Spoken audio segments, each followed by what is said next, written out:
So it's been just about a week since I painted the dining room this Edgecomb gray by Benjamin Moore, and I have to say that I'm still completely obsessed with it. It's so pretty. It feels so much more light and airy in here, but it still, especially in the evening, feels really cozy, which is what I wanted. I still wanted it to feel warm, warm and cozy, but I didn't want it to feel so dark like it was before with the green. As much as I loved the green, it just didn't end up being the right fit. So now my attention has kind of shifted to the doors.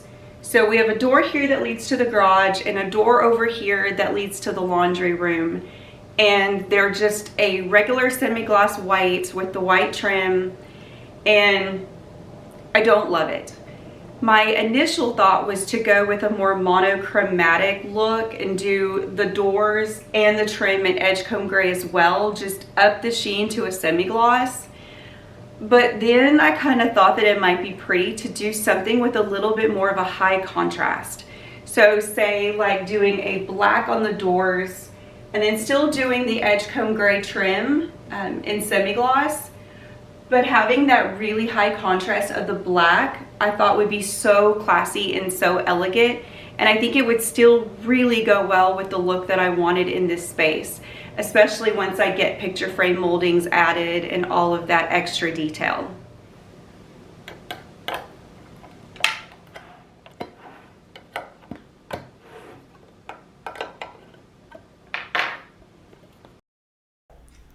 When preparing to paint something a dark color, it's usually a good idea to go ahead and tint your primer as well. This will lessen the number of coats of paint that will be needed on the surface of whatever it is that you're painting. Most hardware stores that have a paint section will offer tinted primer, and you can easily skip this step. However, I wanted to show that you can easily tint your own at home as well.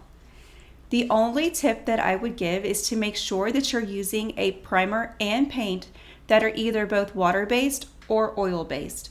Do not mix oil and water for obvious reasons. I ended up adding 2 spoonfuls of the paint to the primer that I poured out. I didn't want to add too much and alter the primer in a way that would lessen its ability to work properly. So definitely keep that in mind if you're tinting your own primer.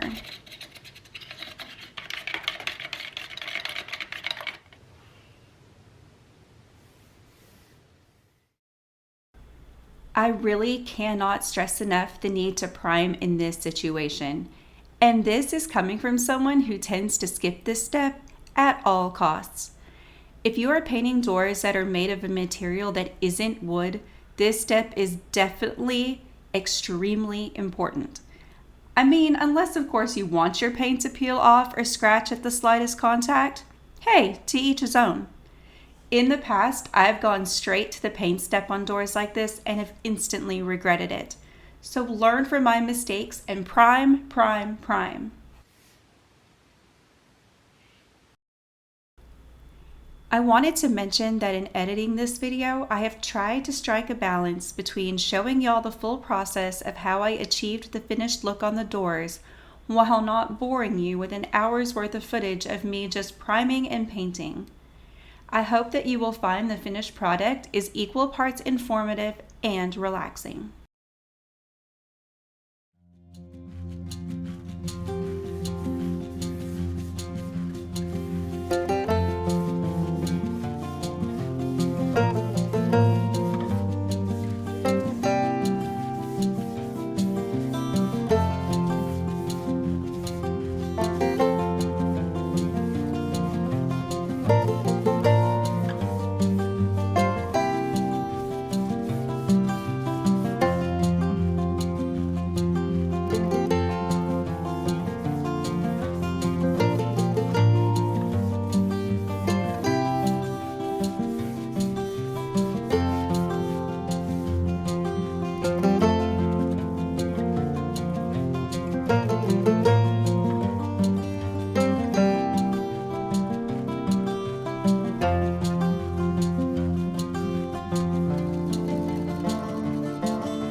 Okay, so I am 2 coats of primer in on both of the doors. I'm definitely glad I took the extra step this time and did the priming first and even tinted the primer. I usually get lazy and skip that step, and so I think this time it was really going to be necessary, and it's going to help that black paint go on so much smoother. So the can says it takes about an hour for it to be ready to paint, so that's going to give me time to enjoy another cup of coffee, watch a podcast that I've been wanting to get to, and then I'll see you guys back here in an hour.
So it's just now occurring to me that on my initial coat of paint on the door to the garage, I painted everything in the reverse order of what I usually do.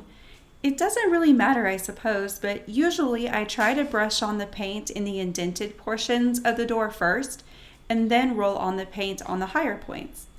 I think I probably was paying more attention to Gilmore Girls than to what I was doing. But it doesn't affect the finished product, so it's all good.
Okay guys, it's the next day and I have to say that I am still loving these black doors. There is something about black doors that just adds a sense of drama, sophistication that, in my opinion, a white door just doesn't do. It just adds so much interest, and I think it just elevates the room to a whole other level. I did decide to hold off on painting the trim for right now. I may go back and do the original thought that I had, which was painting it the Edgecomb gray, the same as the walls. But for now, I think I kind of want to sit with the contrasting white trim and see how I like that for now. So thank you guys so much for watching this week's video. I hope y'all enjoyed it. If you haven't subscribed and you feel led to, I would absolutely love for you to join us here on this channel. I post new videos every Friday morning, so if you do subscribe, make sure to hit that bell so that you get notified every morning when I post a new video. I'll see you guys next week. Bye.